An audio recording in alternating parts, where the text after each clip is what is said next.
Lideramos el camino de la opinión pública y buscamos que la cultura del debate alcance consensos y soluciones a los problemas de nuestro país.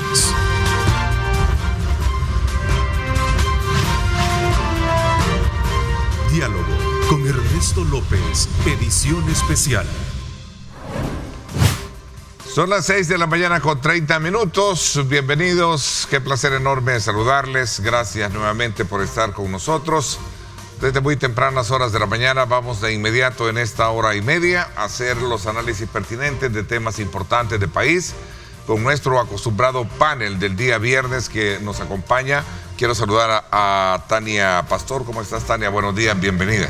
Gracias y bienvenido de regreso, Ernesto.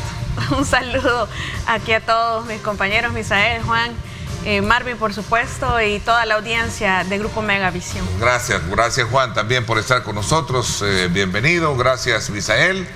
Gracias también a Marvin Aguilar, que está acá acompañándonos como siempre. Sin duda alguna, los temas que vamos a colocar sobre la mesa esta mañana están relacionados con todos aquellos que han estado, desde luego, gravitando en el quehacer de la actividad de política, económica y social, y particularmente también aquellos que han tenido una mayor, exposición de debate, como por ejemplo esto de la violencia digital contra parlamentarias de diversos partidos políticos, que ha traído consigo un debate muy importante para saber hasta qué punto se puede lograr limitar o en este caso sancionar por el tipo de contenidos que se verten a través de estas figuras o estos personajes que en algún momento no solo critican desde el punto de vista del derecho como tal, sino que también transgreden con el delito o con aspectos peyorativos e insultos y otros temas que según la ley no debe existir precisamente contra las mujeres. A ver, me gustaría un poco conocer de tu perspectiva, Tania, quizás en tu calidad de mujer y también como abogada, ¿qué es lo que a tu criterio está pasando a raíz de toda esta violencia digital que hemos visto, la captura, el desaparecimiento de un, youtuber, ¿verdad? Y también el insulto de otra persona que también se ha hecho hacia parlamentarias de Nuevas Ideas, cosa que esto se veía antes quizás, pero no en esa calidad de contenido como tal. Abro el debate para que podamos iniciarlo esta mañana. En primer lugar hay que considerar que la violencia digital viene a ser como el resultado de la violencia cultural que tenemos en El Salvador. Aparte del sistema patriarcal, de este sistema de este sexismo que existe en el mundo, en El Salvador somos una sociedad machista todavía, aunque no les guste aceptarlo y reconocerlo a algunos, y eso lo sumamos a la era digital en la que nos encontramos, en donde las redes sociales han adquirido un auge increíble, especialmente en el aspecto político o en el ámbito político en El Salvador.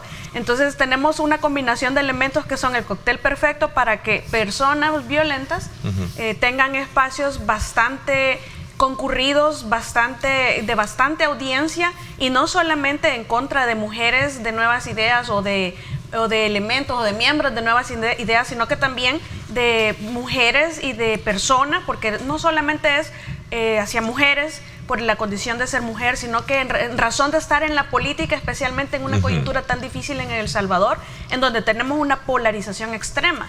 Entonces también se ha dado en contra de mujeres de otros partidos, de partidos como Nuestro Tiempo, de partidos como Vamos, de partidos como el FMLN, de partidos como ARE, todos los partidos, todos, sin excepción, tienen mujeres que han sufrido algún nivel de violencia política. En algunos casos no lo voy a aceptar como que es contra la mujer por ser mujer, sino que porque están en la política, pero ciertamente hay una dosis y que deberíamos de aprender todos a ver y enfocar con una perspectiva de violencia de género, aunque la violencia no tiene género, pero en el aspecto de la violencia contra la mujer me refiero yo, porque sí ha sido bien difícil. Hay muchos cupos políticos que están siendo ocupados por mujeres actualmente, prácticamente por llenar la cuota de tener algún nivel o algún porcentaje de ser mujeres, y ya desde ahí empieza la política. Entonces vamos a hablar en general, no solamente de youtubers, porque sí son varios y son en todas direcciones, no únicamente en contra de Nuevas Ideas, y yo creo que vamos a partir de ahí para el análisis. Y hay otro elemento que quiero sumarlo y no puedo invisibilizarlo esta mañana en este panel, que es precisamente estas amenazas contra el presidente de la República, que también ha hecho un personaje dentro de este mundo digital y que desde luego también ha causado bastante preocupación. A ver, ¿qué piensa el resto? Por favor, tómense el tiempo prudencial de minuto y medio, 2, para que podamos desarrollar un debate interesante esta mañana. Sí, yo sí considero que toma más relevancia el factor de la violencia digital en la política, porque quizás es una de las áreas en que se genera más calor, en donde hay más sentimientos de parte ideológicos. Sí, pero lo veíamos antes más en campaña electoral, pero no quizás con esa elevación de tono. Lo que pasa es que va cambiando, es correcto, va cambiando dependiendo del escenario en que es que no estamos en campaña. Pero pasa periodistas, bueno, aquí en El Salvador siempre estamos en campaña. Sí. Entonces puede decir que manejamos eso, pero dependiendo del contexto en que estemos, así se surge ese proceso. Pero pasa con periodistas, pasa con defensoras de derechos humanos, ha pasado con deportistas, es decir, el escenario no es el político, quizá el político es por ese factor donde se genera más influencia a lo ideológico, que se percibe con más fuerza eso. Yo considero que, aparte de lo que mencionaba Tania, del factor cultural machista que se genera dentro de nuestro entorno, hay otros 2 factores que yo acotaría para este fenómeno actual. El primero es que no tenemos una formación ciudadana. Es decir, yo ahí siempre insisto en que la falta de educación ciudadana incide en que desde pequeño no reconozcamos el valor del otro, los derechos del otro. Control de educación ciudadana. Es correcto. Es decir, el respeto al otro, el respeto al entorno, es decir, a las cosas, a los animales, al ambiente, y el respeto a las leyes. ¿O no será una falta de una ley o un reglamento que verdaderamente pero lo que pasa es que yo estoy de acuerdo que la crítica debe de fluir. Correcto. Ese es un derecho que constitucionalmente se tiene. Sí. Pero cuando tú comienzas peyorativamente hablando, acusando, insultando, a decir mejor que se vaya a cuidar a su casa a los niños, a ponerle malos apodos, digamos, en este caso lo que se veía con las diputadas del FMLN, luego con las diputadas, los insultos a las diputadas de Nuevas Ideas, luego este comentario contra el presidente, yo creo que transgrede un poco a ese, pero porque no se le ha llegado, ese universo no se ha llegado a entender la magnitud de las leyes o de los efectos de las leyes, y aquí también tiene que ver eso mucho no es libertad cómo de se están aplicando. Eso no es libertad de expresión. Claro, pero en el hecho de que si nosotros tuviéramos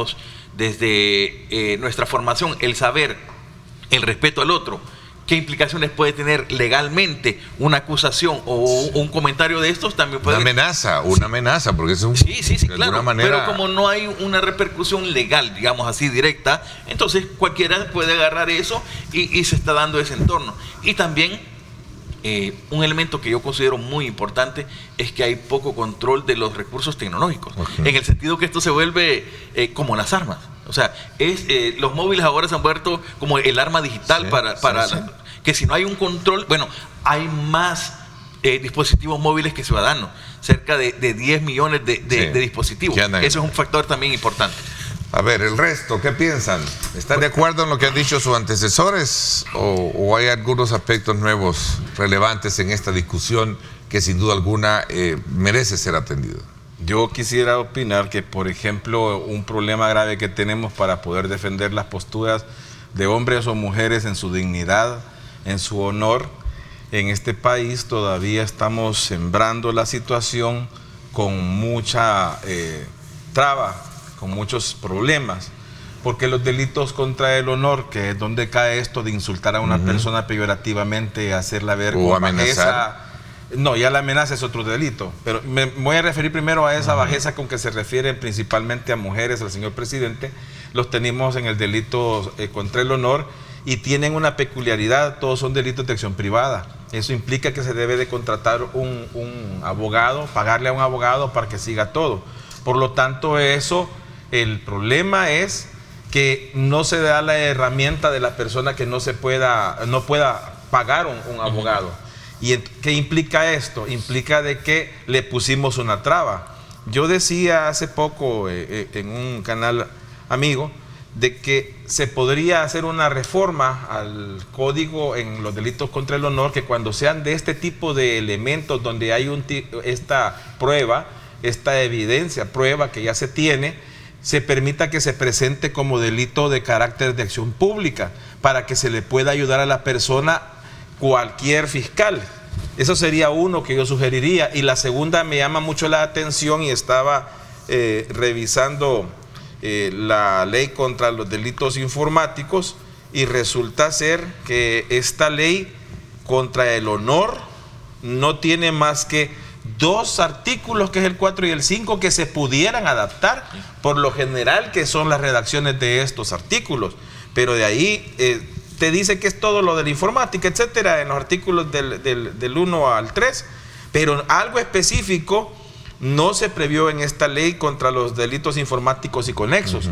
Ese es un gran error, porque lo que sucede es que entonces esta valoración tan elevada, negativa, que se está haciendo del uso de las redes sociales, de los medios de comunicación, no sirven realmente como un agravante, y eso es peligroso. Ok, vamos a ver. Bueno, yo creo que la discusión aquí es sobre síntomas y causas. Lo que estamos viendo, lo que tú señalabas, lo que señalaba Tania, son los síntomas. Se ha desbordado el discurso político, el odio político se ha desbordado aún no en tiempos de campaña, que era lo que estábamos acostumbrados. Hay que analizar las causas. Por ejemplo, tú hablabas de las leyes, la ausencia, ¿no?, de esa legislación. El mundo se encamina, y esto es una tendencia porque lo podemos ver en los modelos que van a predominar, los modelos de sociedad que van a predominar en el futuro. El mundo se encamina a una regulación del Internet. O sea, hemos visto cómo en Estados Unidos le cancelaron las cuentas al presidente Trump, por ejemplo, porque manipulaba los hechos, manipulaba la verdad, estaba hablando que había habido un fraude electoral cuando no lo había habido. Sí. Pareció que no iba a entregar la presidencia y eso puso en riesgo la democracia de los Estados Unidos, y entonces las redes dijeron, le cancelamos su cuenta para que deje de estar propagando, digamos, mensajes falsas y de odio. El Salvador va a tener que llegar a eso, forzosamente. Deberá de existir, algunos hablan sobre este tema, la Defensoría del Consumidor Digital, ¿verdad? Como una subsecretaría, ¿verdad? O en la Dirección de la Defensa del Consumidor. Sí, pues, como una dependencia. Sí, como una subsecretaría de la Defensa. Porque hay algo que también está en debate, Ernesto. Y nosotros que venimos a diferentes paneles de opinión, es que no podés penalizar con cárcel la libertad de expresión. ¿Verdad? Corres el riesgo de empezar a decir hay límites al ejercicio de todo derecho. Yo creo que sobre esos factores que nos hemos entonces, la libertad de expresión, ¿cuándo va a ser libertad de expresión y cuándo va a ser apología del odio? ¿Verdad? Que ese es el tema. Y entonces estarlo definiendo en un panel o del que está en el gobierno es complicado, porque va a decidir, ¿verdad?, siempre en conveniencia a lo que le puede afectar. Por eso tiene que escribirse. Así es. Vea, en una ley debe de haber un defensor, que es donde lleves tú el caso, porque lo que tú decías es cierto. Hoy esto está como a nivel de algo privado. Yo tengo que buscar a Tania para ver si Tania me lo hace de gratis, ¿verdad? El juicio, pues como es Michelle, el juicio para ir a demandar a alguien que ha tergiversado lo que yo he dicho. Y aquí quiero traer a colación, por ejemplo, un corto que salió hace unos meses, donde se decía que yo decía algo que no dije, que es que el Estado debe de ponerle un salario a las familias de los pandilleros. Tania y yo discutíamos sobre que deberían de trabajar y que ese dinero debería de, decía yo, ir a parar a la familia. El salario el salario que ganaran del trabajo que tienen que hacer los presos, que dice la Constitución que deben de hacer cuando están presos ya una vez condenados. Tania decía que no, que eso, que mejor debería parar a la víctima. Pero lo que se manejó en redes fue otro. Pero ¿qué fue lo que hizo un youtuber ahí? Saca un corto donde quita esa parte, la parte en la que yo decía que tienen que trabajar y ese dinero ir a la familia, y solo deja el corto donde Tania me estaba refutando que ella no estaba de acuerdo a lo que tenés derecho, de que ese dinero vaya a parar a manos de, ¿verdad?, de la familia. O sea, hay un problema de tergiversación de la información que se proporciona. Pero aún, con lo que ese no es, digamos, una forma, a mi ver, de delito tan grave. ¿Cómo no? Ese es delito. Pero claro que sí, porque es lo que provoca el acoso, el bullying. Quiero contarte incluso esto, que es importante, por ejemplo, tú que eres docente en el tema de comunicaciones también. Entonces yo hablé con el doctor Nelson García para ver si había una posibilidad de demanda y el doctor García me dijo una verdad cierta. Me dijo, es que el problema es que la estupidez no es delito. Me dijo, ¿verdad? No. Entonces no pudimos. ¿Sí? ¿No estás de acuerdo tú en ese plan? Por supuesto que no. Porque en primer lugar, la ley contra los delitos informáticos y conexos, esa manipulación que hicieron con él en redes sociales, porque fue en redes, es un delito preciso que lo narra y que dice que el acceso a la tecnología y haberle hecho esa manipulación es un delito de 4 a 8 años. Pero ¿cómo se comprueba ese sentido de video? Fue manipulado de acuerdo con el programa total que hicimos aquí en Diálogo y el corto que presentaron, es correcto. Pero mira, todo ese proceso, ustedes que son abogados saben que si nos vamos a un tribunal, incluso hablé con Tania me hizo un razonamiento bastante lógico, que te lo agradezco. Pero entonces, ¿qué fue lo que mira lo más fácil? Te vas a Los Ángeles, a YouTube, a su oficina central y le dices, miren, en El Salvador pasa esto. Ahí hay un youtuber que está monetizando este video, que lo agarra no lo produce él, lo agarra de un programa que se produce, que detrás de este programa hay un montón de gente produciendo. Que hay son un los canal, responsables. exacto, realmente. hay un canal gastando dinero y todo eso. Aquí hay ideas intelectuales que se manifiestan. Entonces él solo lo agarra y monetiza ese dinero y lo ha tergiversado, lo ha manipulado. Entonces le desmonetizaron el canal, les han prohibido que utilicen videos que no producen ellos, ¿verdad? Y ganen dinero con eso. Entonces, eso lo hizo YouTube, eso lo puede hacer Twitter, eso lo puede. Entonces, de alguna manera, es mucho más fácil, lo que te quiero decir, que hacer el juicio. No son acciones penales, pero por lo menos pueden tener una restricción. Pero les afecta realmente lo que es el medio de comunicación. Perdón, quiero hacer un paréntesis. Ahí exactamente es donde tenemos el problema, porque es una forma que le estamos perdonando a las personas de que sigan cometiendo ese tipo de delitos. Porque aquí lo que ha sucedido es que un político le dice al otro, hijo de tantas, y el otro le vuelve a contestar y al final salen abrazándose, hoy sí nos dimos duro. Y se van debiendo eso y como quien dice, es lo normal. Ese es el problema, porque se perdió de vista la ética. También hay una obligación que no debemos pero solo es lo único que queda de obviar, poder que es a que todos nosotros y todas las personas que nos escuchan y todos los que opinan y generan contenido tienen una obligación que antes era solo de periodistas, pero que ahora con las redes y la evolución de la tecnología se ha trasladado a los ciudadanos. Nosotros debemos confrontar información, no dejarnos ir, como decimos en El Salvador, por el título, sobre todo porque son títulos amarillistas que ni siquiera se refieren al contenido de un video. Que buscan que la gente lo vea para ganar dinero. Lo que buscan es que entren, correcto. Entonces tenemos una obligación, que también eso nos corresponde a nosotros, de verificar y contrastar la información que estamos consumiendo. Eso por un lado. Y por otro, estamos haciendo también una confusión del tema. Es que en realidad es lo mismo, solo que cuando lo llevamos y lo trasladamos al ámbito de la mujer, entonces nosotros tenemos que aplicar una ley especial que se refiere al delito de la ley especial para una vida libre de violencia contra la mujer, que se refiere al delito de expresiones de violencia. Y cuando hay amenazas, lo que sucede es que cada acción está tipificada de una manera diferente. Entonces las expresiones de violencia, yo creo que es lo que está detrás de todo este tema de la violencia digital, pero que hay que distinguir además también de la parodia, de las amenazas a muerte, la sátira. Pero es que la sátira es permitida, o sea, lo que pasa es que hay a veces excesos, sátira y parodia. Pero el problema es que cuando tú recoges estas piezas que hacen estos youtubers, que hacen estos personajes o influencer o generadores en este de contenido, todos los nombres de amenaza, cuando tú ves esas piezas realmente eso ya pero va no más allá de una dimensión. Porque por ejemplo está preso el muchacho, o ya salió aquel que Roberto Silva.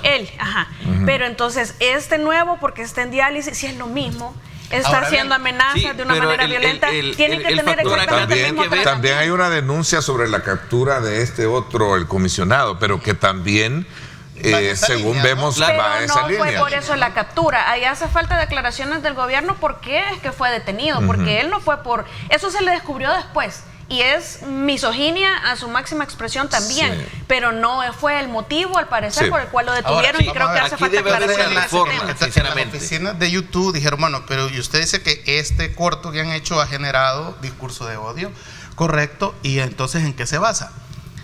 después de que se promocionó ese corto que tergiversaron aquí del programa que hicimos, empezó gente a escribirme directamente a mis redes, insultándome, amenazando, pero vieran las palabras y las amenazas que hacían. Entonces, aquí mire, esto es lo que ha provocado ese video. Entonces efectivamente es un discurso de odio. Entonces, porque hay una cuestión importante, nosotros somos responsables de lo que decimos, claro, no de lo que entienda la gente. Ni de lo que haga el otro tampoco. Pues sí, o sea, eso es lo que deben de entender. Y este es un panel de debate donde no tenemos que estar de acuerdo nadie aquí. Y que podemos expresar las ideas. Claro. Que venga alguien y saque un corto y lo tergiverse, efectivamente. No, pero yo no sé si les pasa a ustedes, pero a mí me pasa casi que en todas delito. partes, que lo que extraen generalmente es lo que les agrada a algunas personas, entonces se descontextualiza a veces. Claro. Bueno, y ahí entra. pero ¿a dónde nos va a llevar toda esta reflexión? Tendría que haber una reforma. Yo insisto que tiene que haber una reforma, ya sea en el Código Penal o procesal penal. Que las leyes no son el problema, el problema es nuestra cultura. No, digo que implique eso directamente, en donde en donde se clasifiquen los tipos de delito. Ahora, pero lo que necesitamos es que la fiscalía actúe y actúe parejo. Pero quiero lanzar una contra violencia de mujeres en todas direcciones y de todos partidos, no solamente que actúe parejo y no está actuando parejo. Que actúe y que actúe parejo. Y que a tu criterio no está actuando parejo. No, porque aquí, si vas a dejar libre al que está a favor de un lado y al otro. Hay expresiones de youtubers contra mujeres de oposición. Y nadie dice nada. Hay unos que atacan y solo piden perdón y no pasa nada. Sí. Entonces, cuando se mencione una gestión de ataque, sobre todo público, sí debe actuar de oficio la fiscalía ahí. Digamos, y cualquiera que sea. Entonces, que quede claro, por ejemplo, un discurso de odio, alguien puede ser neonazi y no va a alegar libertad de expresión. No necesariamente por ser mujer. No, pero no va a alegar libertad de expresión para propagar las ideas nazis. Eso no es libertad de expresión, eso está promoviendo el discurso de odio. Entonces, cuando se proclama o se propaga un discurso de odio desde los youtubers, cuando, por ejemplo, se dedican a hablar de las características físicas de una mujer, de las características físicas de un político. O sea, es que vamos a ver, ahí hay una variante, lo de la conducta. Porque la conducta puede ser íntima, puede ser privada y puede ser pública. Entonces, un personaje público, su vida privada debe de ser de manera de discutirse en este panel. Sí, cuando viola la ley, esa conducta privada. La conducta íntima de alguien, no, nunca, ni la del presidente, ni la del chiquillo Periquillo, ni la de Tania, ni la mía, ni la tuya, porque es la vida íntima. La vida privada, cuando trasciende y viola la ley, sí se vuelve de dominio público. De que la hablemos aquí, pues.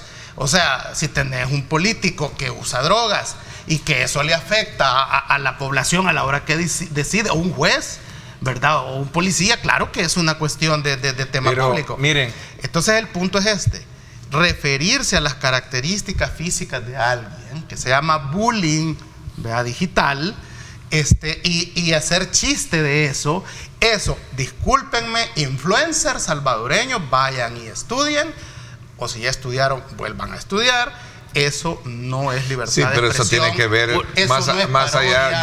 Eso no es ironía. Yo sigo insistiendo en algo. Eso es bullying. Te lo he escuchado a ti, Marvin, y creo que también Juan. No es una cuestión de educación, hombre, es una cuestión de respeto. No, claro, pero lo que pasa que y a eso sumarle también a lo que dice Tania, que me parece que a la hora de una actuación de carácter jurídica hay que ir por todo, no solo por uno. Porque aquí, tú dijiste algo en mi programa de radio el día miércoles, dijiste algo. No vamos a cuestionar, ¿verdad? Porque aquí el que genera el disparo, ¿verdad? De esa naturaleza, voy a ocupar esa metáfora. Las causas. Te la genera el otro también, te la regresa el otro aquí, con el mismo. Aquí, Ernesto y con colegas, es como decir, bueno, el otro me incitó a tomar un vaso y una cerveza y ya por eso... No quiero mencionar nombres, pero aquí hay un político que ha agarrado también en su... Claro. Y de ahí comenzó todo. Sí, pero ahí es donde tiene que ver y hay que hacer la salvedad que muchos de los políticos manejan el fuero. Miren, y ahí es donde desamparan. El procurador no se han pronunciado. La población en general no. Y está desde que estamos en campaña. Miren, colegas. Solo quiero hacer un punto porque lo que pasa es que estamos cayendo en la discusión otra vez y no le estamos enseñando a la población que tiene muy franca la ley para que lo respalde. Y les voy a poner un ejemplo. Ustedes acuérdense cuando hace, creo que fueron 2 años, hubo una situación del Ejecutivo que dijo y empezaron a salir personas en redes diciendo: presidente, usted manda y agarramos las armas. Hasta capturaron a un fulano que con un fusil y todo eso. ¿Verdad? También estuvo preso. Vaya, exacto. Pero eso y fue condenado. Exactamente, eso es la punta del iceberg que está rebotando en todo esto. Pero lo que sucede es que tenemos lo que dice Marvin, que se puede ir a denunciar para que le corten o le suspendan temporalmente Facebook y todo eso. Y sí, porque aquí hubo un señor que venía a este programa a hacer opinión, y a él le suspendieron el Facebook por 6 meses porque solo hacía contenidos contra la mujer, era peyorativo, y salió pues la nota que se le había suspendido. Entonces, ¿qué es lo que sucede? Estamos todavía aquí en la cultura de que me espero para poder responder porque no tengo ganas, porque no hay esto, lo otro. Por ejemplo, porque hay vacío legal o porque hay una falta de aplicación. Porque sí, pero lo que pasa es que la cultura que también debemos de empezar a generar es que yo voy a ir a presentarme y hacer ese uso de esa herramienta legal. Con lo que haya. El artículo 55 de la ley, que es la ley que está diciendo la especial, de violencia, así es, dice, creo que son 12 expresiones de violencia. Es más, el piropo muy coloquial puede ser si no lo recibió correctamente. Y solo voy a hacer perdón la interrupción, pero a mí me escriben en redes, por ejemplo, y muchos de los comentarios son: qué inteligente y bonita, o bonita e inteligente. Y yo digo, le escriben a los hombres y les dicen inteligente y bonito, ¿verdad que no? Eso es manifestación. Eso es acoso. Bueno, a mí sí a cada rato me lo dicen. Son cosas que no hacen con los hombres, pero las hacen con nosotros porque están acostumbrados a que hemos normalizado el acoso, y eso no tenemos por qué tolerarlo. Yo lo bloqueo de inmediato. Y cuando a mí me dicen bombón también, por dulce, no sé si lo que sea. Yo solo quiero hacer la aclaración que cuando manifiesto la parte de educación, no solo me refiero a la parte de educación formal, sino que también de la formación que viene desde casa, o sea, de esa situación de respeto. Lo único que esta parte de educación formal lo que haría es interpretar primero el valor del otro para no desvalorizarlo, primero, y segundo, entender que si incumplo o afecto algo hacia el otro, entonces sí puedo tener consecuencias legales. Pero estás hablando de la educación formal, pero es que empieza en casa. En casa, dejar de educar princesas y dejar de educar niños que sí, ay, no llores porque pareces niña. No barras porque eso es una labor de niñas. No laves platos porque, es decir, empieza desde casa. Hay que ver todo con un enfoque transversal de género. Hay que entender algo, teoría de la comunicación, ¿no? Es que el gran drama de Internet es que le ha dado al tonto del pueblo el nivel de tener la categoría de decir la verdad. Bueno, tus palabras me recuerdan a Umberto Eco, aquel filósofo, ¿verdad? Que interpretó muchísimo el tema de las redes sociales. Creo que ahí tengo algo relacionado con eso, que decía que es una legión de idiotas, ¿verdad?, que le dan espacio precisamente para poder tener derecho a hablar en su calidad hasta de un premio Nobel. ¿Verdad? Es que eso es lo que vemos. Es decir, ahí está, las redes sociales hay libertad de les dan espacio a legiones de idiotas y ahora tienen el mismo. Pero es que cuando uno viene, por ejemplo, a estos espacios, uno tiene que saber del tema, tiene que leer, tiene que instruirse, tiene que ser prudente. No solo sentarse a hablar. Fíjate que un televidente nos escribe y dice: cierto, Ernesto, lo que pasa es que ahora estas personas que tienen acceso al internet, llámese youtuber o lo que sea, influencer, quieren asumir el papel de analistas o periodistas sin tener preparación académica. La preparación y lo otro, dice, la fuente fidedigna. Lo que deben respetar son los derechos de otras personas. Exactamente, yo creo que ese es el punto, y que cada quien puede hacerlo. Y es la evolución, es la el problema es el insulto y la amenaza de muerte, que es lo que hemos visto hoy en día. Como lo monetizan, entonces lo que sucede es que entre más amarillista, entre más insulte, entre más ofenda, más audiencia tienen. Es absurdo que nos manipulen así. Voy a poner a hablar, aquí voy a decir: pues ahí está una muchacha que habla donde Ernesto López, que dice que es abogado. Yo no sé si es abogada. Sí, es cierto. O sea, poner en duda tu título profesional. Pero es que también no me voy a ofender que me digan eso solo porque soy mujer. Porque hay un abuso de la ley por parte de algunas mujeres en política también. Yo creo que va más exacto cuando viene el factor de atacar a la otra persona, que se vea impactada. Por desacreditar a la persona y no las ideas. La tal falacia ad hominem. Y eso nos pasa a todos en todos lados. La persona y el problema es cuando una persona que tiene acceso a este tipo de canal de comunicación, es decir, a las redes sociales, cuando no está de acuerdo con el pensamiento del otro, se vuelve tan intolerante y empieza a insultar, a despotricar, a descalificar.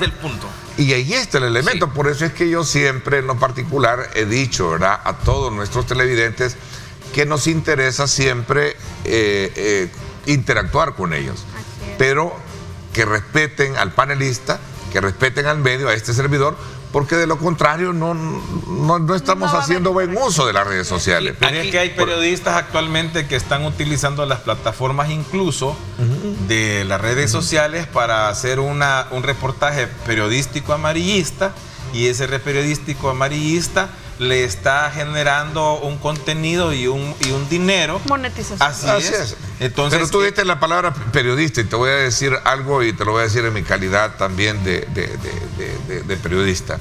Uno de los más grandes problemas, y me lo decía un profesor de hace mucho tiempo, es que en el país no existe una cualificación. Cualquiera se lleva el título de periodista y no puede ser así.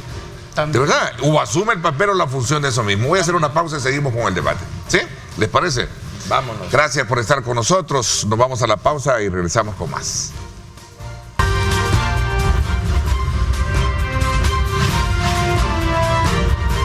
Diálogo con Ernesto López, edición especial.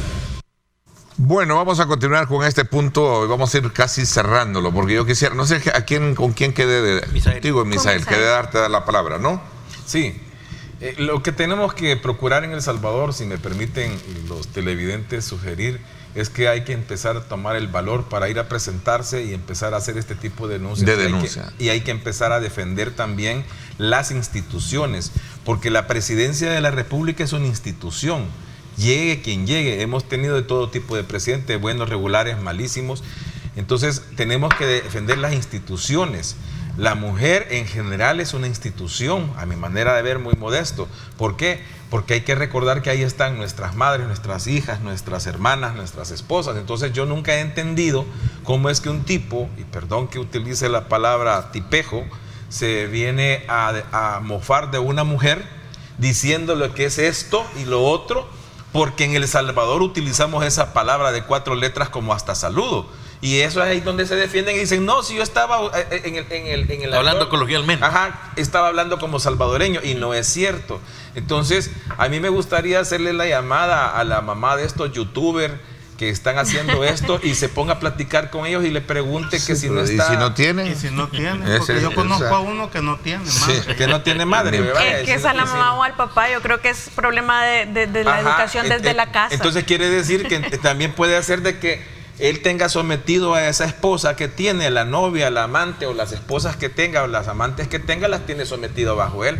Y eso es peligroso porque estamos dándole cabida a gente irresponsable. Como decía Marvin, y lo retomo, un canal tiene consejo editorial, una revista tiene consejo editorial, un periódico, una radio. Claro. Pero estas personas que se ponen, incluso Ernesto, yo los he visto que estos que andan de digitales, youtubers, han hecho algunos carnet y se ponen prensa. Prensa, sí. Y los he visto andar actuando. Entonces creo que todo eso tiene que volverse a regular y no es ley. La autoridad es no un momento, pero sí regularlo. Es un buen momento para que el llamado se haga a la autoridad, para que cuando vea ese carnet certifique verdaderamente de qué medio responsable es, porque cualquiera hoy lo porta. Pero que no implique tampoco exclusión. Lo que sucede es que debe regularse para que no haya abuso. Regulación. La tendencia en este tema en el mundo es, incluso Naciones Unidas ha hecho algunas directrices para los países que quieran implementarlas, sugiere no penalizar con cárcel esta clase de delitos, pero sí en materia civil.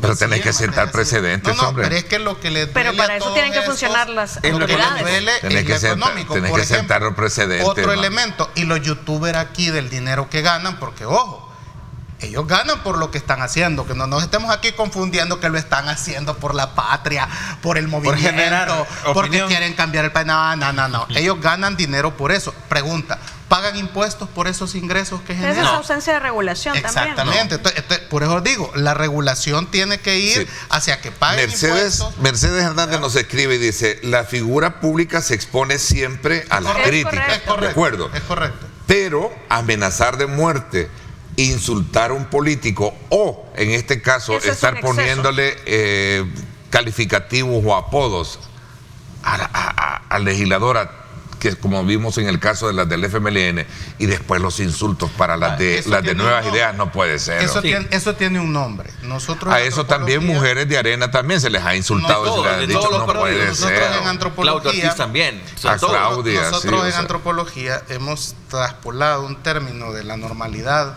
que es el psicópata, a esta, digamos, ambiente digital, donde entendemos que existe un psicópata digital. Pero para ser honestos, y yo sé que a ti no te gusta que se personalice, Ernesto, así es que voy a exonerarte de esta personalización que voy a hacer y que él me la reclame. Y al medio también, y a Megavisión, y que él me la reclame el 3 de septiembre, que tenemos un debate ahí con Julio Valdivieso.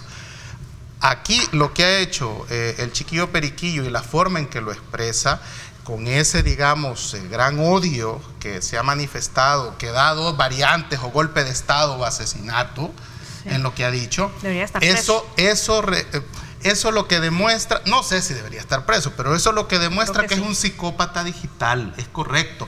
Pero ojo, Walter Araujo también es un psicópata digital, porque él es el que ha puesto esa tonalidad, esa moda de referirse de manera personal a la gente, atacar hasta aspectos físicos de la gente, meterse no con la vida pública de un funcionario, que hasta se va con la vida íntima y privada de alguien, como que si él no tiene también un gran techo de vidrio del tamaño del Parque del Retiro. Entonces, esa es una cuestión en la que, si vamos a hablar de Alex Humansor como un psicópata digital, también lo es Walter Araujo.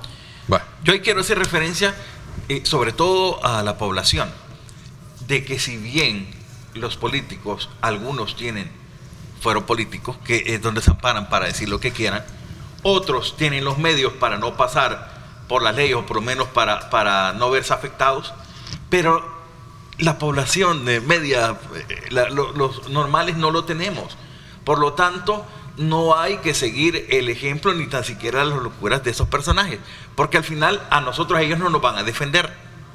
Hay que tener claro esto: las redes sociales somos nosotros las personas, porque nosotros nos socializamos y podemos debatir ideas. Ese es el punto. Para eso debería servir ideas o proyectos. Pero el punto es cuando atacamos ya a la otra persona, ahí sí nos podemos ver afectados y nadie nos va a defender. Yo quisiera y hacer... estamos viendo esos factores. Bueno, con estos casos recientes estamos viendo que aún facilísimo podemos. Y un llamado también a aquellos que se llaman influenciadores, ¿verdad? De que en realidad tomen conciencia de que el país está muy polarizado y deben sumar y no restar a este proceso. Hay un elemento, complementando lo que dice Marvin, de esa tendencia del psicópata digital, que se ven todos los factores dentro de la pirámide de la violencia.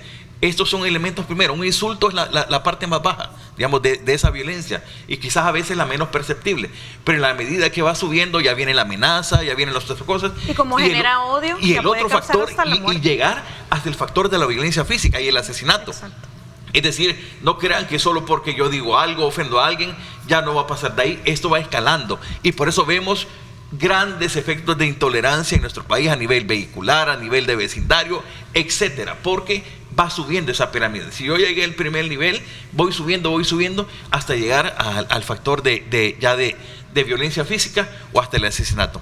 Eso es lo que debemos evitar. Fíjese que cuando doy conferencias sobre la violencia intrafamiliar, que se adapta a esto, es una espiral, porque realmente en el caso de nosotros en El Salvador, el primer verdadero insulto que el salvadoreño percibe no es el insulto, sino que es el desprecio, esa forma despreciativa en que se hace, aunque no se insulte, pero se interpreta realmente ofensivo. Así es en nuestro salvadoreño. No saludar a alguien. Exactamente. Puede ser considerado como un insulto más grave.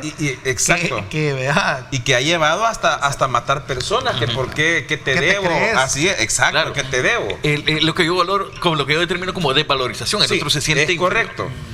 Entonces, ¿qué es lo que queremos, o por lo menos su servidor quiere dejarles en su cabecita? De manera de reflexión, porque vamos a pasar a otro tema. Sí, rapidísimo. El salvadoreño debe de empezar a dejarle de dar la importancia al insulto y al amarillismo, porque no solamente son estas personas. Por ejemplo, se ha hecho una señora heroína de nuestro país, una señora muy de edad, con cabello morado que sale, insultando, y que hasta lo sacan en memes, que es la gracia de que tal por cual, que no sé qué es esa señora, y la ponen y la invitan y hasta la llevan a restaurantes. Entonces, si empezamos con ese tipo de personas, cuando ya vemos a otro influencer hacer lo mismo, nos causa chiste. Pero pónganse a pensar, y esto se los dejo, y aquí cierro. Y si fuera a usted que le están haciendo el insulto, si fuera a su hija, a su esposa, a su padre o a su madre, ¿cómo reaccionaría? Reflexión final. A ver, entonces, para mí recurrir inmediatamente a la fiscalía. Y la fiscalía que actúe de oficio. Es que no actúa, es decir, sin ver colores. Relativos al honor no los persigue la fiscalía. Entonces, el interesado, el particular, debe promover personalmente una acusación y pagarle a un abogado. Por eso es que a veces resulta difícil, correcto, y es oneroso, resulta difícil ejercer el derecho de reivindicación. Porque resulta oneroso y a veces hay personas que no. Pero hay que ejercerlo, hay que pagar para hacerlo. Entonces, en cambio, el delito de expresiones de violencia sí se ejerce a través de la fiscalía por considerarse de acción pública. A lo que yo voy es que a mí sí me gustaría que tomáramos conciencia que en el delito de expresiones de violencia a la mujer, en donde la fiscalía sí tiene el ejercicio, la potestad de ejercer la acción penal en defensa de las mujeres, que sea un trato igualitario, equitativo, en contra de todos los que violenten los derechos en el sentido de expresiones de violencia contra la mujer, delito penal, pero que también mujeres en política, especialmente, porque en el pasado tenemos casos específicos y claros en donde por su influencia han tenido acceso antes a la justicia, tanto en Fiscalía como en la misma Corte Suprema de Justicia, porque han tenido el respaldo de las autoridades en sus momentos. Y eso lo que genera al final del día es que verdaderas mujeres que son objeto de violencia quedan invisibilizados entre las autoridades competentes que ni siquiera judicializan sus casos, llevan más de 2 años esperando, pero como están en la política y tienen influencia otras, sus casos en menos de 2, 3 meses, 6 meses ya van caminando y están hasta en los juzgados. Entonces, tanto el llamado es para las autoridades que actúen equitativo, como dice Marvin, contra todos los que ejercen violencia contra las mujeres, en la calidad de delito, como para que las mujeres no hagamos, porque hay también muchos casos en los juzgados penales que son abusos de la ley. En los delitos informáticos y avalados por jueces. Ya, como les recuerdo, el artículo 4 y 5 de la ley contra los delitos informáticos y conexos se puede aplicar. Todo es que también el fiscal quiera hacerlo.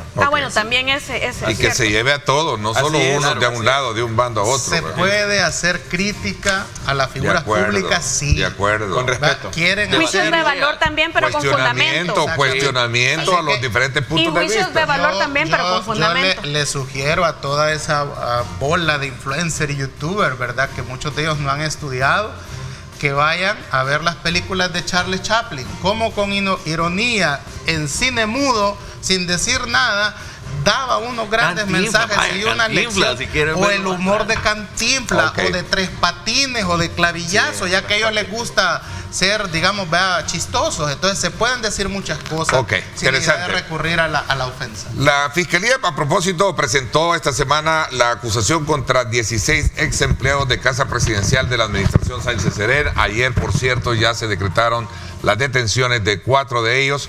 Vamos a hablar de esto en el contexto mismo de la realidad que vive el país actualmente con el tema de la justicia. Vamos a la pausa y regresamos con más.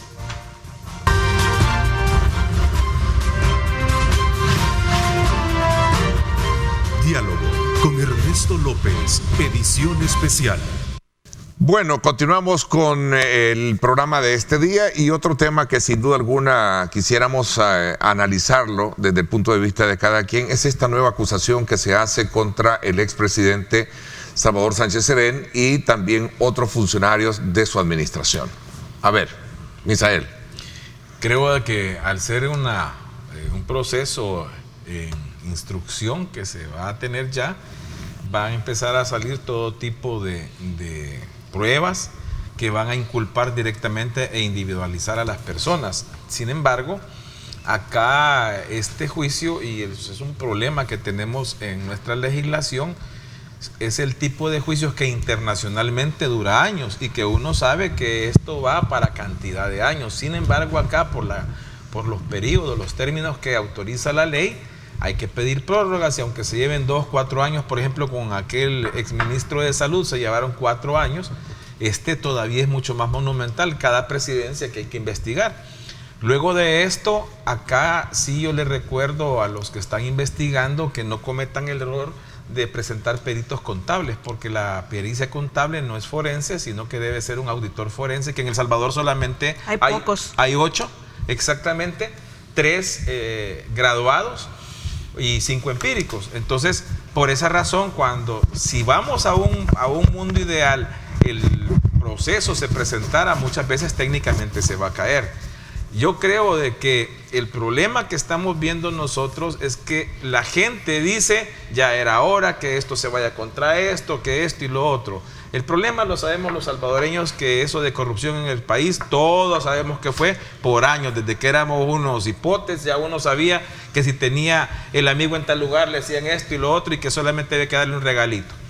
Pero teníamos que empezar como se está empezando. Pero bueno, ¿qué digamos, lectura tienen ustedes también sobre la base de este caso que ya viene también junto a otros, como ya lo vimos, el caso Funes, el caso Saco? ¿Qué esperanzas tenemos? Porque yo creo que en primer lugar ya el presidente... Definitivamente este caso, Ernesto, es una expresión política. Porque yo creo que todos estamos conscientes que a ese señor no lo van a traer a El Salvador igual que al otro. Están nacionalizados, o por lo menos no mientras estén las circunstancias actuales en Nicaragua. Se nacionalizan, se declaran perseguidos políticos, se van a asilar. Entonces, las verdaderas personas responsables no los vamos a tener en el banquillo de los acusados. Aquí los que tenemos sentados siempre son los que no tomaban las decisiones, a los que la fiscalía no les encontró nada de sus bienes, y es bastante lamentable porque en realidad los que deben responder y a los que se les debe recuperar ese dinero a través de extinción de dominio, sea donde sea que tengan esos bienes, a nombre de quien sea que los tengan, deben reintegrarse al Estado de El Salvador para que puedan ser implementados en políticas públicas. Pero lo que ha sucedido es que y aquí esta es una crítica constructiva, pero la fiscalía que inició estos 3 casos no es la fiscalía actual, es hace 2 fiscalías. ¿Sí? En el año de 2016 se inician todos estos casos, inclusive se inicia el que era presidente en ese momento. Entonces son 3 casos, este es el tercero.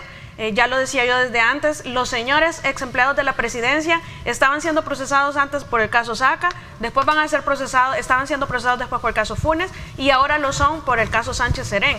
Entonces realmente me mueve mucho cuando yo veo en la televisión algunas fotografías de personas, por ejemplo esta señora que se llama Daisy Díaz, detuvieron a todos los operativos en la presidencia que nada más operativizaban, valga la redundancia, el procedimiento de ejecución del presupuesto para emitir el cheque.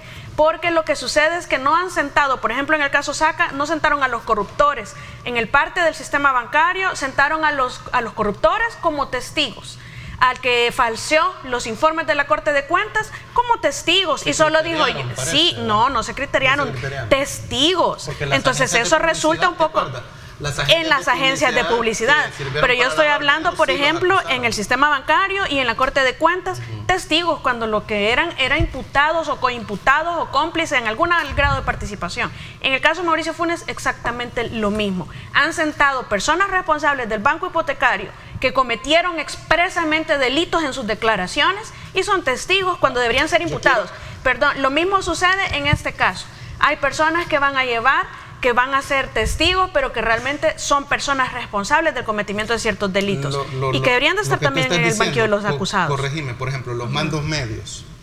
Si yo soy un jefe tuyo de alto nivel y tú sos mando medio, y yo te digo, mira, vas a firmar estos cheques y los vas a trasladar a una cuenta de ahorros, ¿tú qué opción tenés como jefe? Firmar. O renuncias y te vas. O ir a denunciar. Bueno, no te van a hacer caso porque estás hablando de un funcionario que en ese momento tiene la fuerza. Va, pero ¿qué haces? ¿Firmás porque estás ganando $5,000, verdad? Y no querés perder ese huesito, o te vas de ese trabajo uno de ellos a vender chocobananos o pupusas los fines de semana, que es mucho más decente. Uno de los implicados supuestamente viene de periodos de arena, ¿verdad? Que ha estado funcionando eso. Los empleados de la presidencia son empleados institucionales que vienen desde las épocas de arena, claro. Luego pasaron por el FMLN, ahora lo que dice Marvin. Tenía 30 años. No, pero es que voy a esto. Y que la fiscalía no ha encontrado ninguno de sus bienes. Es decir, pueden tener un testigo criteriado, pueden tener lo que sean, pero la misma fiscalía fue contundente ¿Cuál es el grado de en implicación de afirmar ellos? que no les encontraron absolutamente Les nada. voy a contar una infidencia. He hablado con gente vinculada a ese manejo de la partida secreta y les hacía una pregunta. Mira, y que nunca te pusiste a pensar que te podían meter preso por eso que Es que tú estás exigiendo que le presumas vos que los presidentes entran a robar. Por favor. Y que entonces vos te metas todos los cambios de gobierno. Hoy voy a pecularle a este presidente, mañana le voy a pecular al otro y sin ningún beneficio. Esto es Macondo. O sea que sí, siempre hay que pensar eso. Entonces, ¿saben lo que me contestó? ¿Saben lo que me contestó? Es que nos garantizaron, nos dijeron que eso nunca iba a investigar porque era una cadena tan grande. Por eso te digo que es una manifestación política. Hay que hacer la investigación y hay que... Entonces, oye, esos funcionarios de segundo nivel que firmaron, pero no vamos a lograr la condena. Que vayan presos. No, aquí funcionarios, tú lo has dicho. Todos, aquí hay que ver, el grado de implicación. El mando medio. Sí. Que sabe que está firmando un cheque que va a ir a una cuenta de ahorros que no es institucional, que sabe. Pero es que eso es bien relativo, Marvin. La cuenta de ahorros se llamaba cuenta de ahorros Juan Pérez, pleca Presidencia de la República. En la diligencia que hace el banco y en la declaración jurada, beneficiario, Presidencia de la República. Fondos con los que se va a fondear la cuenta, gastos de la presidencia, el presupuesto de la nación. Es decir, todo era... Se abren con la personería lo que jurídica sucede de la es que, institución. Marvin, pero es que tranquilo, los gastos reservados desde que son presupuesto, que se consideraba en las disposiciones generales del presupuesto antes de la ley AFI, de la Ley de Administración Financiera del Estado, es decir, antes del año 96, estas disposiciones, de ahí conocemos nosotros partida secreta, que eran gastos que no se justificaban ya ejecutados, sino que se aprobaban por parte de la Corte de Cuentas. Entonces desde ahí viene y decía, no se rendirán cuentas. Entonces eso era por supuesto una pésima regulación, porque lo que era un arbitrio, una discrecionalidad que se generó en abusos.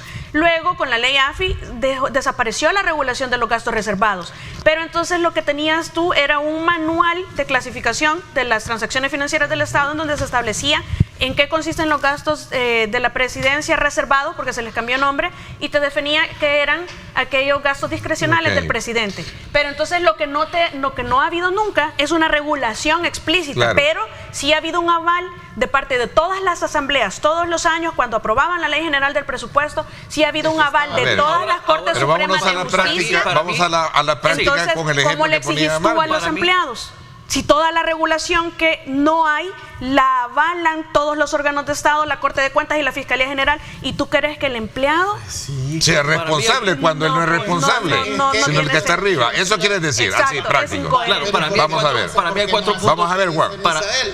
Va y denuncia entonces. Sí, pues para mí hay 4 puntos importantes. ¿Qué vas a denunciar si no sabes que están lavando dinero? Para mí hay 4 puntos importantes de este caso. Lo primero, que es bueno que se empiecen o que se continúen. No, pero ¿qué piensas de ese planteamiento de ella? Porque aquí hay una discusión que me parece... Aquí viene el caso. O sea, si no se empiezan tiene responsabilidad. Sí, si no se empiezan a investigar no va a hacer nada. Pero hay que ver el grado de implicación de cada uno de ellos. O sea, porque muchos de estos voluntad, la intención. La tesorera de la Casa Presidencial tenía intención ella de que estuvieran lavando dinero. Es una ejecución del presupuesto, Marvin.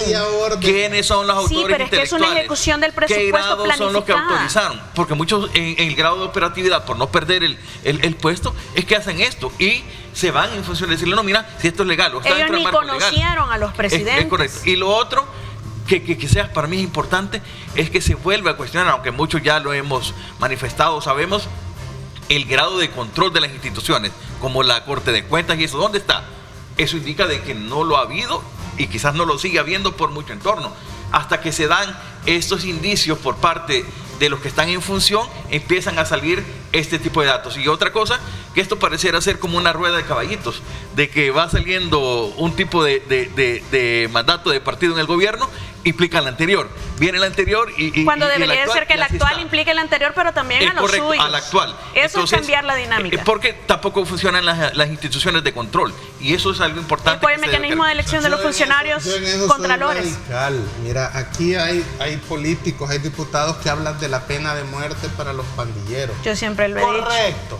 Pero también aprobemos la pena de muerte para los corruptos, si son los padres de los terroristas. Porque para mí pero no debe hay ninguna haber diferencia entre un pandillero, es correcto, pero debe hacerse un proceso justo dependiendo de la implicación corrupto, que tienen los involucrados. Un político corrupto y un pandillero asesino extorsionador Es peor están el corrupto. en el mismo nivel. No. A los dos habría Es que peor porque el otro es el que generó pena al terrorista. de muerte para los dos, porque la pregunta Ahí que sí hay que estamos de acuerdo. hacerse, la pregunta que hay que hacerse es: a esos 183 millones, claro que hay que investigar. Y es que mira, Marvin, no basta con devolver el dinero y ya no hice nada.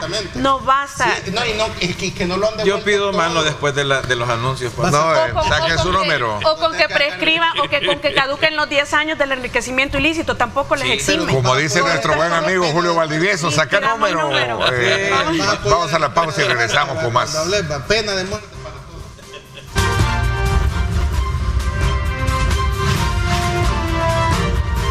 Diálogo con Ernesto López, edición especial.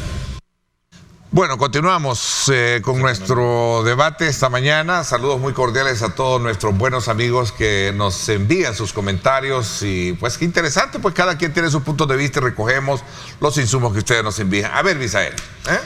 Sí, yo creo que respaldando lo que dice Juan, el problema es que en ese caso, como señalan los colegas Marvin y Tania, que no la dejo por último porque sea mala, sino que porque es muy... El problema Antes de que diga que es violencia. Expresiones, ¿verdad?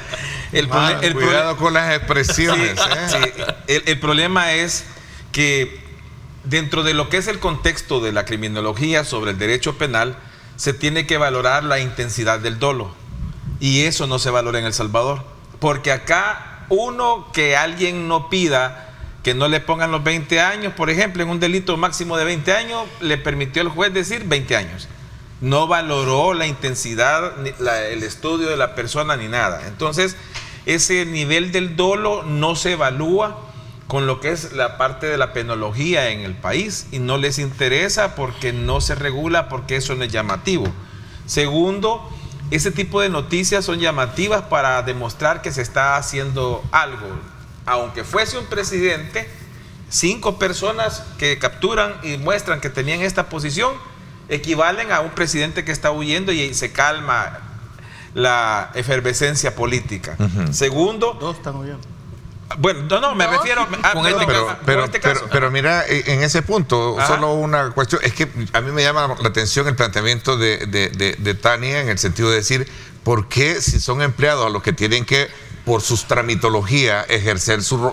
porque ellos van a tener que responsabilizar de la decisión que arriba toman? Es lo que decía del grado de implicación. Es que exactamente, es el grado de implicación. La situación es que también el salvadoreño, y aquí es donde venimos otra vez, las malas costumbres, le dice un presidente, no se preocupe, deposítelo, sabedor, porque son normalmente profesionales y conocedores de la ley que ejerce sobre ese me da la puesto. impresión que sí. Tiene que ser. Sabedores de que no pueden hacer aquello, dicen, no lo voy a hacer porque me ofrecieron que no voy a ir preso, porque ya estoy viejo. Pues sí, pero si hay una condición per se de una persona que necesita su trabajo y si sabe y si no lo hace, lo quita. Reservados, pero lo que pasa es lo que dice ella, que es lo que dice ella. Nunca estuvieron regulados. Pero lo que pasa es que la persona cuando tiene el puesto, cada presidente, dependiendo de lo que ha ido sustrayendo, le ha ido aumentando el salario.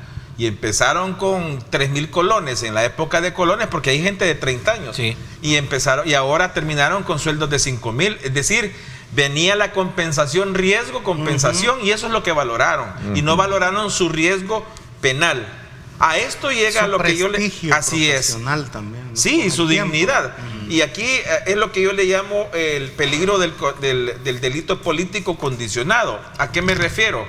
llego yo y hoy hago la negociación. ¿Qué es lo que que está bajo mi mando le sabe al presidente o a los funcionarios anteriores y yo puedo negociar? Y al revés, el que está abajo, mire, yo conozco esto, yo puedo mantener, y eso sí se da. Y les digo esto. Nunca tocaron esa estructura porque los beneficiaba a todos. Y ahora esa estructura, porque así lo están realizando y se está haciendo, y eso es lo que estamos viendo. Lo que dice Tania es muy interesante, que dice, no es esta fiscalía, es decir, entienda, salvadoreño, que no es este fiscal que está haciendo un revanchismo político. Por aquello que dicen de persecución política. Sino que es, exactamente, porque eso no se entiende en el país. Y tal vez, perdón, para agregar, tampoco este caso o esta estructura es que a partir del 1 de julio, cuando toma posesión el presidente, ahí inicia. No, ya viene una estructura desde hace tiempo. Yo quisiera explicar algo. Solo termino una cosa. Y al final, lo que se está diciendo de la pena de muerte y todo eso, miren, países que ahora los consideramos unos paraísos de primer nivel como Singapur, tomaron decisiones drásticas hace 20, 30 años. Allá, por ejemplo, usted puede encontrarlo en el internet, pero responsable, ¿verdad? No es internet basura, el internet responsable, le narra cómo allá hubo fusilamientos, pero de masa. Por corrupción. Entonces, la realidad es que en este país, mientras no cerremos la llave de la corrupción, no vamos a poder ayudarle a la delincuencia o crimen organizado a que se vaya circunscribiendo a pequeños grupos, porque la corrupción va a mantener. Aquí todos sabemos que han habido policías, fiscales, procuradores metidos, me refiero, a auxiliares de los señores fiscales, procuradores, etcétera, es decir, los operativos, metidos en recibir algún tipo de beneficio, y todo es porque no se les paga correctamente. ¿Cómo va a ser allá? Cierro este ejemplo. En Santiago de María, ¿cómo que se llama esa frontera? Es el POI, ¿verdad? La de Amatillo. El Amatillo, el de la Unión. El Amatillo. Sí, no, el POI es Chalat. En el del Amatillo, se capturó a casi todos los contadores Vista que estaban responsables, porque venía un fulano adelante y les daba $500. Y a los policías que estaban en los retenes, $500, traía la plata. Y él venía repartiendo solo para que pasaran los furgones. La policía y la fiscalía investigaron y se fueron a traer policías y gente de aduana. Entonces, esa situación debe de proyectarse a nivel nacional, porque lo que pasa es que es corrupción, pero el problema es cómo voy a rechazar a alguien que te dice plata plomo. En nuestra sociedad, esto de preso político o político preso, ¿verdad? Que es diferente. Debe de prevalecer que siempre se explique y se investigue todo eso, porque la tradición ha sido que no se ha transparentado la famosa parte de gastos reservados o de gastos quién tiene que transparentar?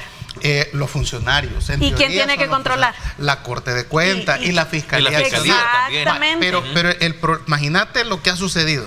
La Sala de lo Constitucional admite un amparo, entiendo yo, por los hechos ocurridos en 1932, que la Fiscalía de aquel momento, hace 90 años estamos hablando, ¿verdad?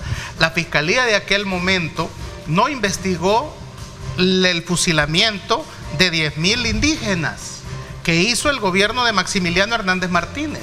O sea, hubo una omisión, ¿verdad? Entonces, vamos a saber, una vez que se abra esto, la verdad histórica, ¿va? Porque ya todos esos funcionarios ya murieron. Pero sí la verdad histórica. Ahora, la pregunta que hay que lanzar, miren, ahí se está procesando a Casa Presidencial, se está procesando al Estado Mayor Presidencial y se está procesando a la Oficina de Inteligencia del Estado.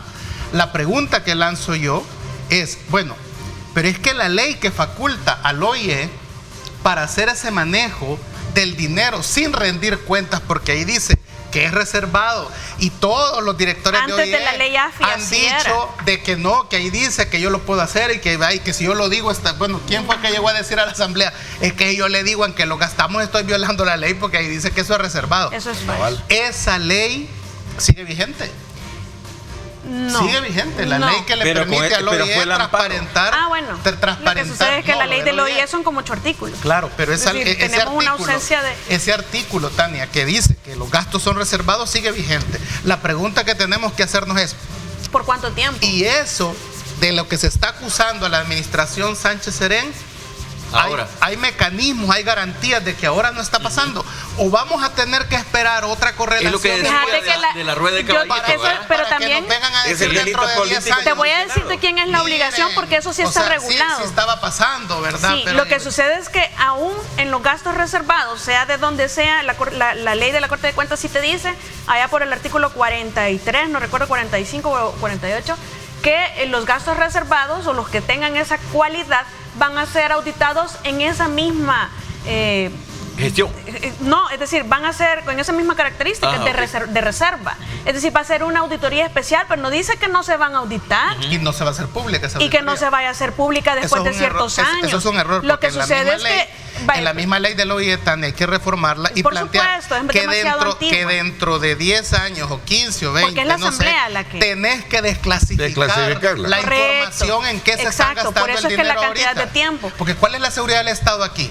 Es el narcorrégimen, tú que eres más experto en ese tema, es el narcotráfico, las pandillas, el crimen organizado. Pero, si querés la migración, ¿verdad? ¿Qué pasa? Sí. Esa es la no es que nos van a robar la bomba de hidrógeno. Voy a la pausa, te doy la palabra, Tania, cuando regresemos. Te doy la palabra cuando regresemos. Vamos a la pausa y regresamos.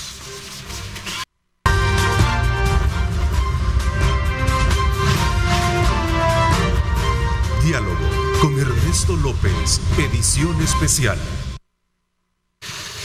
Bueno, que había quedado darte la palabra, Tania, ya a manera de ir concluyendo también en el cierre de nuestro programa de este día viernes. Y es que parte ya comenzaba a decir lo único que sí está regulado es la forma en la que se van a hacer o a ejercer las contralorías en los temas de los gastos reservados, que la ley sí lo establece claramente, que va a ser con el mismo carácter de reservado. Pero entonces es responsabilidad de la Corte de Cuentas, porque por lo demás no existió nunca ningún tipo de regulación en donde se dijera los gastos reservados se van a manejar de alguna forma, pero sí eran avalados por la Corte Suprema de Justicia, por la Asamblea Legislativa y la misma presidencia, que es la que los ejecutaba o los organizaba y los ejecutaba. En la ley de la Corte de Cuentas, la misma Fiscalía. Pero entonces, ¿qué es lo que pasa? Que en la Ley General del Presupuesto, que se aprueba año con año, también se hace una planificación para la ejecución de ese presupuesto. Entonces, mes con mes hay ciertas cantidades que hay que ejecutar en cada una de las partidas. Entonces, en esos gastos reservados había una cantidad mensual que es la que siempre se incrementaba de alguna u otra manera, que cambió su mecanismo de fondeo en el 2010 por el cambio de sala, pero lo que sucede es que esa ejecución mensual planificada por los funcionarios es la que operativizaban esos señores que ahora están presos. Entonces, por eso me refiero yo que este caso, los verdaderos responsables, esta es una manifestación política, es decir, el gobierno actual, la fiscalía actual, todos debemos denunciarla, porque hay que sentar el precedente que hasta los presidentes van a ir presos si cometen delito en el marco del ejercicio de sus funciones. Y es necesario, era necesario sentar en el banquillo de los acusados y condenar a Tony Saca. Es necesario también con estos dos presidentes que dicen que son perseguidos políticos, pero son políticos corruptos, probadísimos, pero no van a responder. Entonces, lo que me parece cuestionable es que estemos condenando a las personas que no tenían todo lo que fueron instrumentos para cometer delitos por parte de otras personas que no han tenido ningún beneficio, porque hay que buscar quién las pague y no quién las debe, y ellos no son. Entonces hay que dirigir bien nuestras actividades. Ojalá que los jueces tengan el valor de ejercer con independencia su función y condenar cuando deben y absolver cuando no deben. Este es un escenario propicio para que se puedan hacer muchas reformas. Reformas en el sentido de qué valor están ejerciendo las instituciones de Contraloría para actuar de oficio en el momento de la gestión. No esperar a que la gestión termine. Yo no oigo a la Corte de Cuentas, ¿verdad? De ese momento. Y eso va a dar más credibilidad y va a hacer que el país de verdad funcione democráticamente. De lo contrario, no estamos en este proceso. 2, revisar la forma de cómo se está haciendo esa gestión administrativa o de control o de procesamiento, a modo de que aquellos que están en una función operativa intermedia no se van a implicar y no saben lo que vayan a la cárcel, y los autores intelectuales o los que se llevan la tajada pues estén tranquilos, pues, disfrutando, haciéndose víctimas, etcétera. Y aquellos que de una u otra manera, porque conscientemente y por guardar su puesto de trabajo lo hicieron, o porque se les dijo que estaba en un proceso legal, son los que se ven afectados dentro de este entorno. Entonces, este contexto debe ser claro y sobre todo debe ser propicio para que la gestión pública actual dé pasos a querer regular esto y a manifestar realmente que esos procedimientos ya se están cortando de raíz y que no se vaya a dar posteriormente un proceso de corrección. Marvin. La Asamblea Legislativa ha comenzado una labor de quitar placas de administraciones pasadas, acusándolos de estar vinculados a actos de corrupción. En la placa que salía en los medios está allí, era secretario de la Junta Directiva Manuel Melgar, que ahorita está siendo procesado por todo esto que estamos hablando, ¿no? Es necesario entender que qué bien que la Asamblea Legislativa quiera hacer esas reparaciones históricas. Si es que está bien que quiten las placas, también deberían de quitar el cuadro de Matías Delgado y de Manuel José Arce que está ahí, y poner el de Pedro Pablo Castillo y de Juan Manuel Rodríguez, que tienen mucho mérito más que Arce y Delgado de estar ahí presidiendo el recinto legislativo. Debería de quitarse la escultura de la reina Isabel y de Cristóbal Colón en la fachada del Palacio Nacional y poner a Anastasio Aquino y a Prudencia Ayala. Correcto que hay que hacer esas correcciones, pero también esa ley del OIE que ha facultado de lo que se está acusando a la administración de Sánchez Serén, hay que reformarla, porque sigue vigente la misma ley con la que se está acusando que hubo robos. Entonces, tarde o temprano, esto puede cambiar de correlación de fuerzas y va a haber que estar dando también explicaciones de lo que se está haciendo ahorita. No estén pensando que no se va a dar. ¿Cuál es el sentido que guardé secreto después de 15 años? Otra cosa, la CIA, ¿qué es la CIA? Hoy sabemos que participó en el golpe de Estado contra Allende en Chile, el rol que jugó Henry Kissinger en ese golpe de Estado. ¿Y por qué lo sabemos?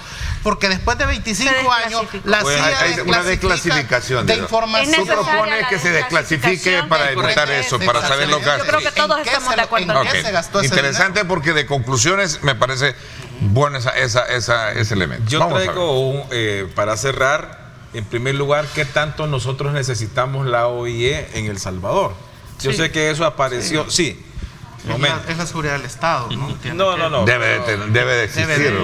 Pero no, exactamente. Es que yo lo traigo a raíz de la reforma de la ley, ¿de acuerdo? Porque no debe de ser una triste ley de 8 artículos si es tan importante para la seguridad del Estado. Debe haber una regulación hasta de lo que debe o hasta dónde puede llegar, porque se ha utilizado la OIE hasta para dar seguimientos a personas que no tienen nada que ver con el Estado. Aquí es donde decía yo que es momento propicio para hacer todo este proceso de cambio. Entonces, eso va a permitir que haya transparencia y que realmente tome el rol profesional que debe de tener. Porque aquí tenemos inteligencia de Fuerza Armada, de policía y la OIE, pero los que están trabajando más en este momento por la población son de la Fuerza Armada y policía.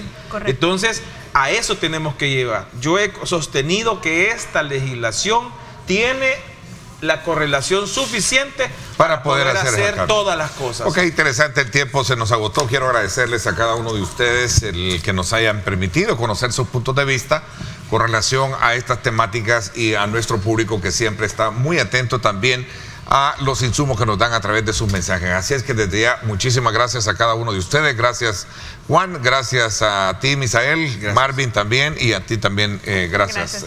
Tania. Bueno, vamos a despedir nuestro programa, como siempre, agradeciendo esa fiel sintonía de nuestro programa. Continúe porque viene arriba, mi gente. Desde luego, con toda esa carga de energía para que usted pase una feliz mañana. 7:57. Gracias, pásenla bien y como siempre recuerden lo más importante, amar a Dios sobre todas las cosas. Lideramos el camino de la opinión pública y buscamos que la cultura del debate alcance consensos y soluciones a los problemas de nuestro país.